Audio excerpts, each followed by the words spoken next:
Calon Guru Penggerak Angkatan 10 Sumatera Utara. Modul 14 Budaya Positif oleh Leni Herlina, Sekolah SMP Negeri 1 Bilahulu. Budaya positif. Budaya positif adalah nilai-nilai, keyakinan-keyakinan, dan kebiasaan-kebiasaan di sekolah yang berpihak pada murid. Budaya positif terdiri dari 1. Motivasi intrinsik, 2. Disiplin positif, 3. Keyakinan kelas, 4. Posisi kontrol, dan 5. Segitiga restitusi. Budaya positif penting. Budaya positif penting untuk menumbuhkan motivasi intrinsik atau motivasi dari diri sendiri, khususnya untuk peserta didik.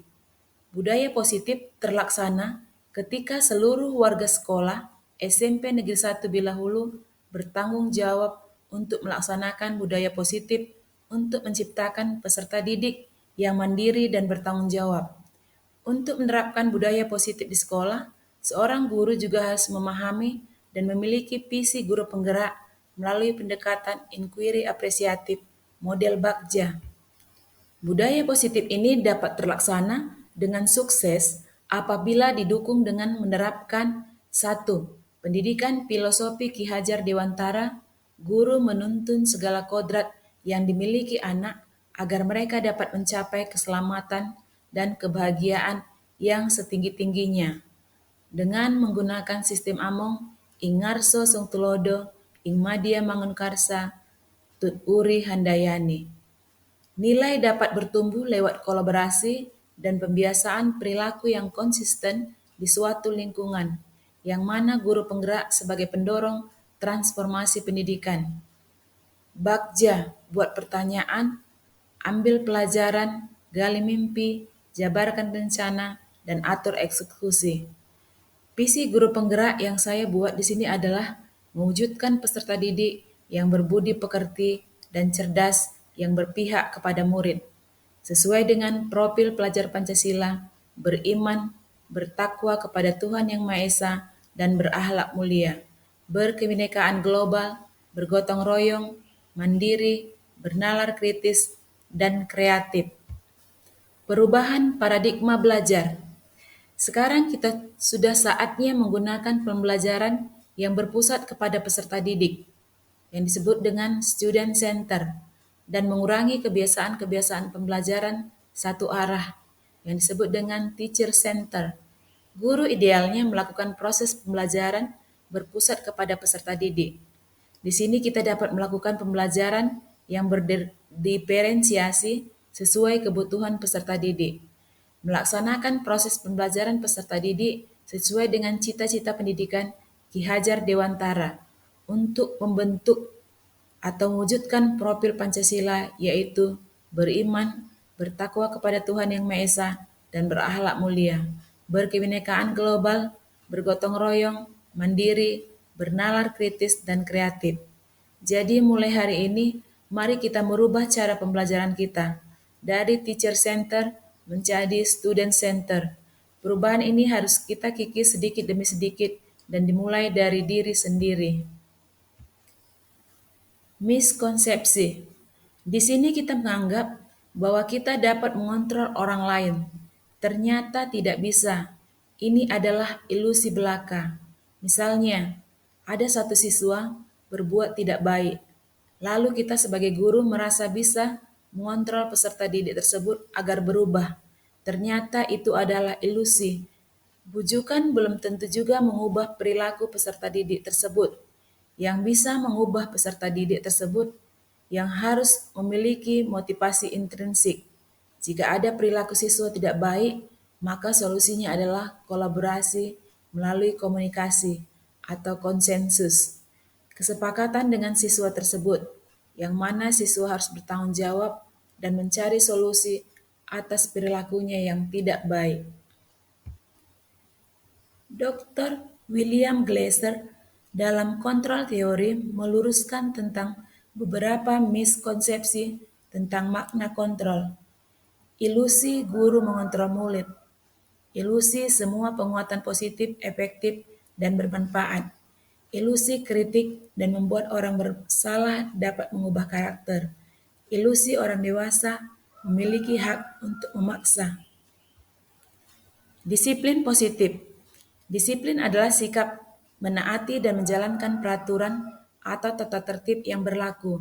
Sedangkan disiplin positif merupakan pendekatan mendidik anak untuk melakukan kontrol diri dan pembentukan kepercayaan.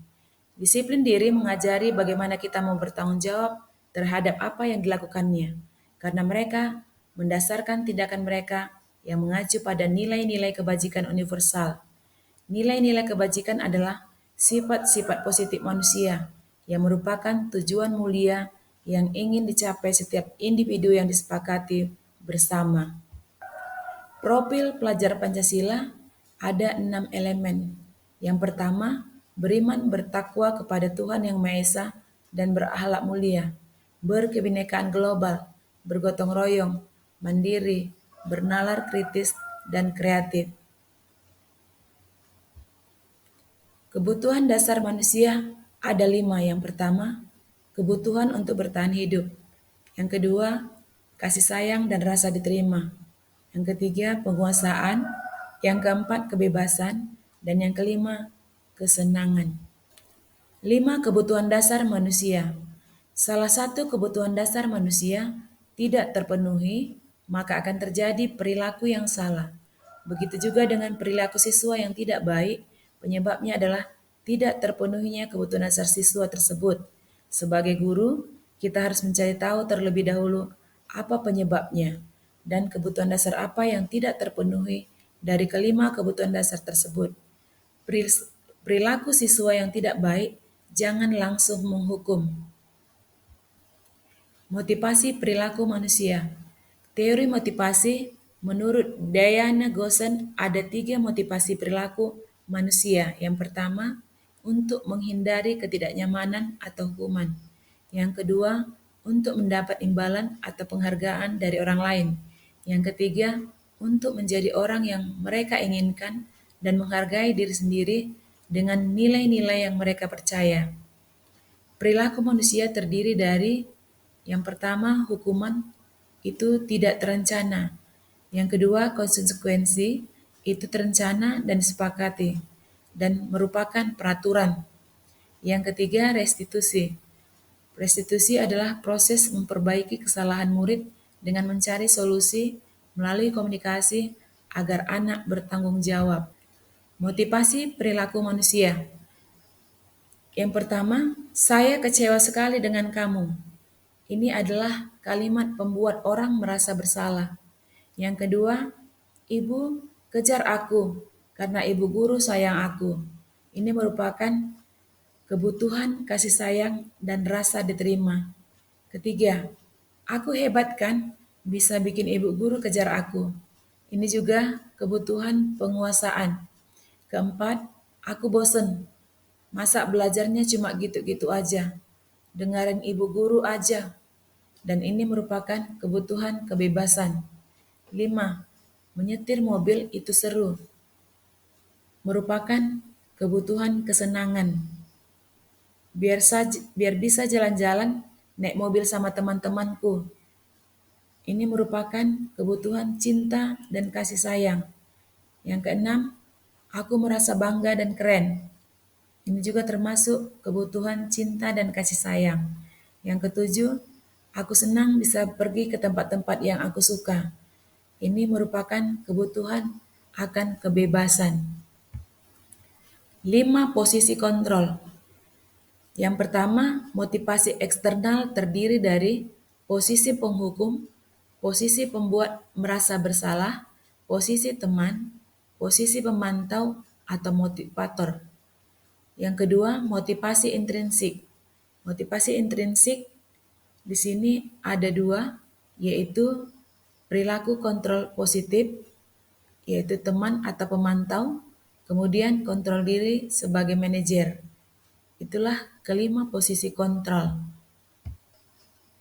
Dampak posisi manajer, murid mandiri dan dapat memecahkan masalah atau bertanggung jawab, sehingga membuat murid dapat belajar dari kesalahannya dan membuat murid dapat menyelesaikan masalahnya.